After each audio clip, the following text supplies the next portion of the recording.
함께 읽겠습니다. 이상은 유다왕 요담 때와 이스라엘 왕 여로보암 때의 족보에 기록되었더라. 아멘. 역대상 5장 11절부터 17절까지 본문입니다. 갓 자손, 오늘의 본문의 내용은 갓 자손에 관한 내용입니다.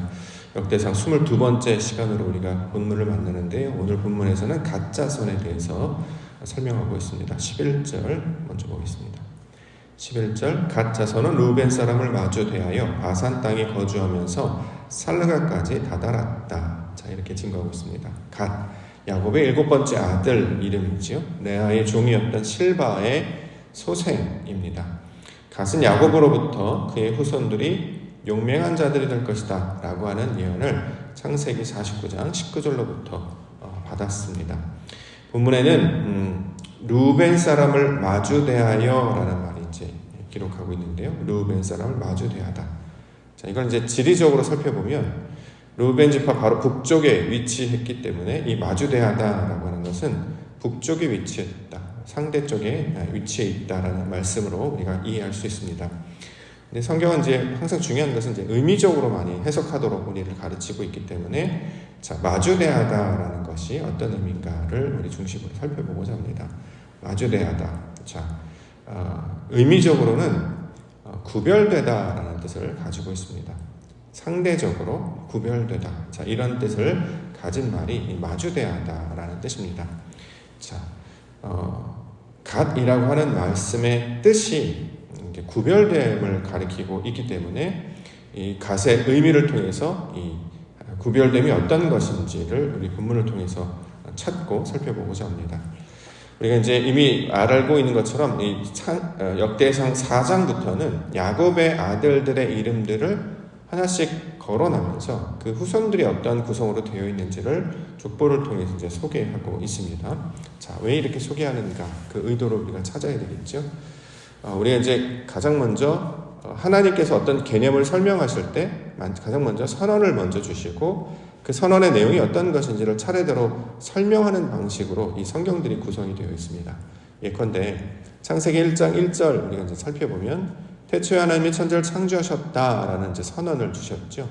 태초에 하나님의 의도와 뜻이 담겨져 있는 아들을 통해서 구원을 완성하실 것이다 라고 하는 그 베레스트라는 말, 그것이 하늘과 땅을 통해서 만들어지게 될 것이다 라는 선언을 주셨습니다. 자, 그러고 나서 그 뜻이 어떤 것인지, 그 내용이 어떤 것인지를 7날들을 통해서 설명하고 있죠.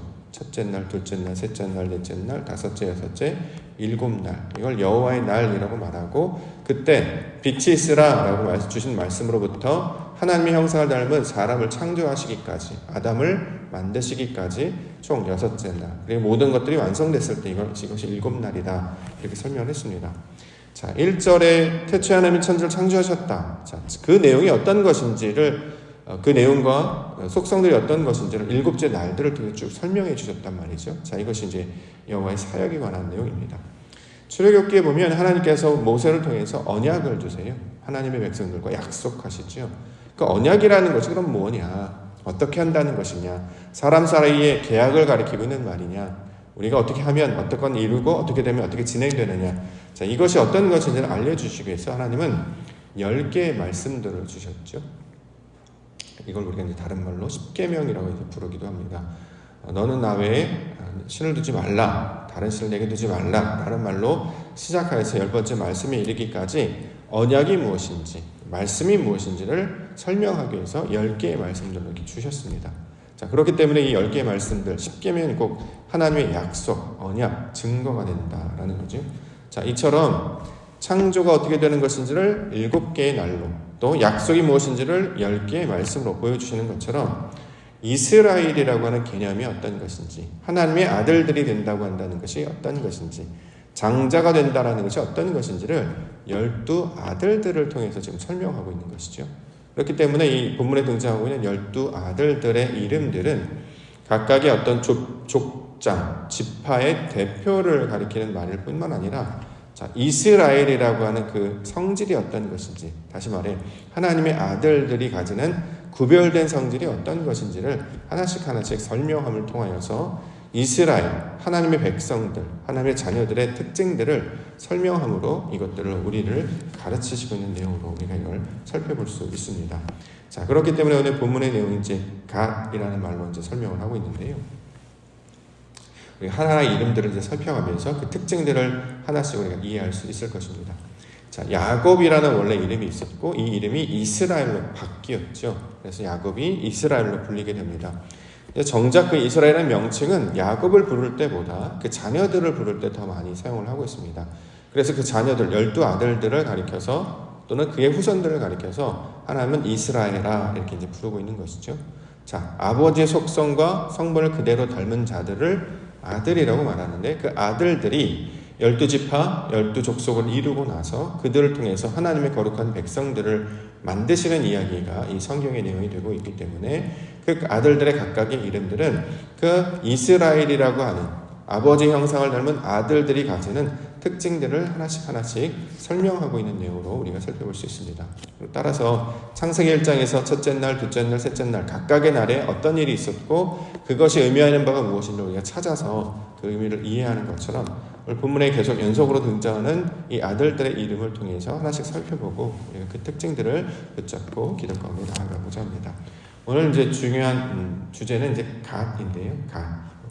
히브리식으로 발음하면 이제 가드라는 발음으로 설명할 수 있습니다. 그 의미는 구별되다라는 뜻입니다. 자, 구별되다. 상대적으로 구별되다. 세상 사람들과 구별되다. 교회는 세상과 구별되어야 되겠죠. 성도는 구별된 자들. 그래서 이걸 다른 말로 거룩하다라고 이제 말하기도 하는데 하나님의 거룩한 백성들은 구별됨이 있어야 할 것입니다. 자, 교회를 다니는 사람과 교회를 다니지 않는 사람, 말씀을 따르는 사람과 따르지 않는 사람, 하나님의 자녀들과 세상의 자녀들 구별됨이 있어야 되겠죠. 자, 그 구별됨이 무엇인지를 본문에 설명하고 있는데요. 그 구별됨 우리 한 가지만 본다 그러면 그 구별됨은 바로 머리를 따르는 것이다 이렇게 설명할 수 있을 것입니다. 12절 우두머리는 요엘이요 다음은 사밤이요 또 야네와 바산에 산 사바시요. 이걸 이제 쭉 읽어보면 사람들의 이름들을 쭉 기록하고 있기 때문에 계보, 족보들로 우리가 가장 먼저 이해할 수 있는 것이죠. 그러나 그 의도, 왜 이런 이름들을 쭉 기록하고 있는가 의도와 의미를 찾아보면 우두머리, 즉 지도자, 대표, 족장으로 번역되어 있는 이 우두머리를 따르는 자들이 바로 갓이었다.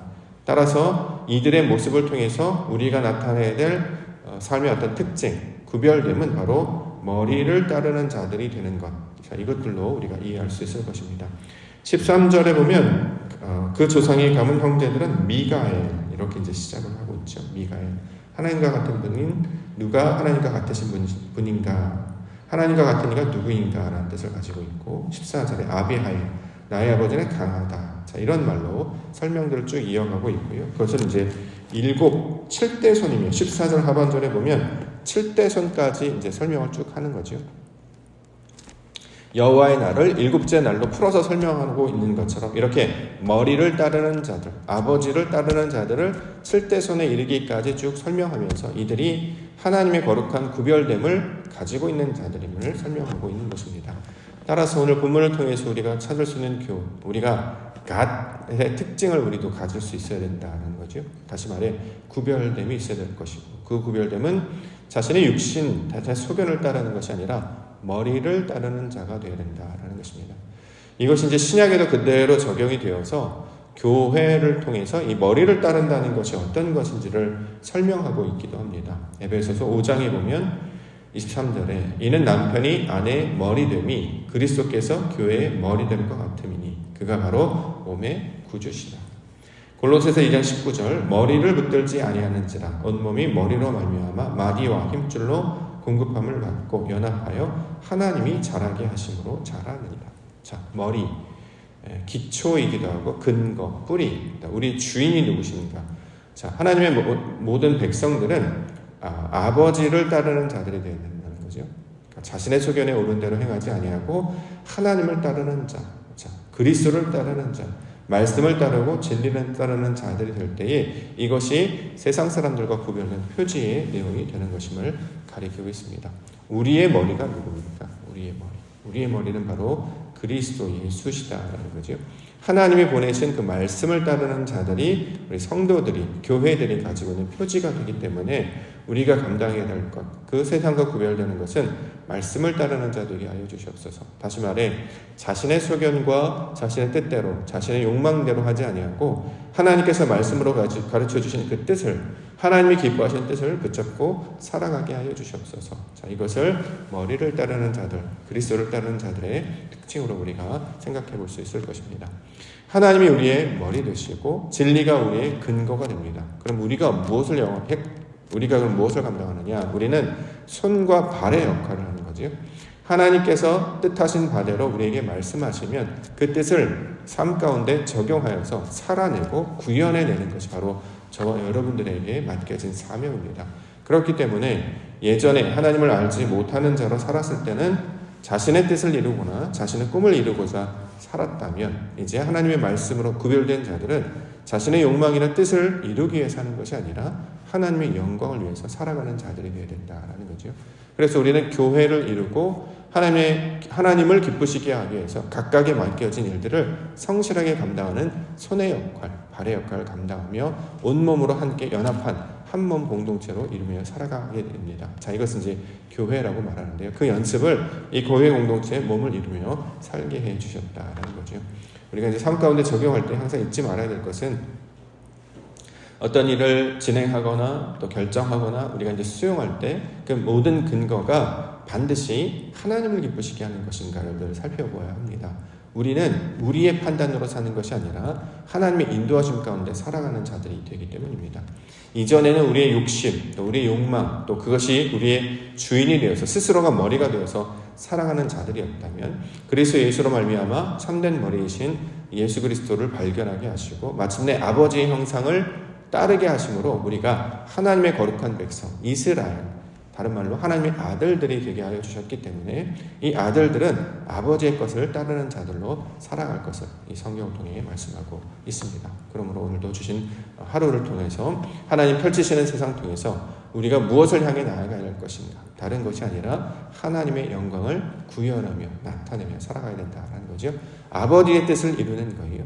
하나님을 기쁘시게 하는 것이고, 우리는 어떤 세상의 어떤 욕망이나 세상의 어떤 풍습이나 유전이나 사람들의 교훈, 풍조를 따르는 것이 아니라 하나님을 기쁘시게 하는 그 말씀, 진리를 따르는 자들로 불러주신 줄 믿습니다. 그러므로 이것들 붙잡고 오늘도 세상과 구별됨으로 자신의 욕망이나 세상 사람들의 어떤 여론이나 어떤 사람들의 어떤 교훈이나 풍조가 아니라 온전히 하나님만을 기쁘시게 하는 구별된 백성으로 살아가게 하여 주시옵소서. 그래서 오늘도 우리 스스로의 뜻을 따르지 아니하고 하나님이 기뻐하시는 그것을 따르며 아버지의 영광을 위해 살아가게 하여 주시옵소서. 이렇게 기도 가운데 나아가시며 하나님 나라를 구하시는 우리 믿음의 성도들 되시기를 주의 이름으로 간절히 축원합니다.